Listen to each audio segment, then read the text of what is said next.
Lähti. Mihin me nyt tultiin tällä kertaa? Me tultiin tämmösen näköalatorniin.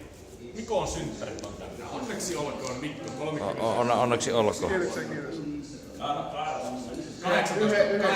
18 vuotta, niin. Niin, en tiedä. Aika hienot maisemat on. Paljon näkyy noita tuulivoimaloita täällä. Tää varmaan No joo, koska nämä urvot ei osaa käyttää ydinvoimaa. Joo, ja tässä näkyy hyvin, että tässä koko maassa on varmaan ainut näkyy on mettää, tai joko kaupunkia tai peltoa. Katsotaanpa vähän se. Ihan sama minne meet, niin Siellä sitä näkyy. se ei ole varmaan sekään nää luonnonmettää.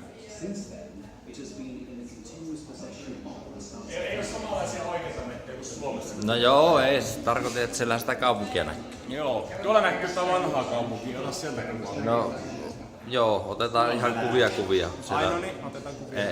Ettei muut tule videolle, jotka ei välttämättä halua siihen. Aivan. No mikä se oli tämä illan plääni? Veitää perseet Mikon kunniaksi. Ei, lähdetään syömään hyvin ja Juomaan hyvin ja nukkumaan aikaisin. Tehdään juttuja.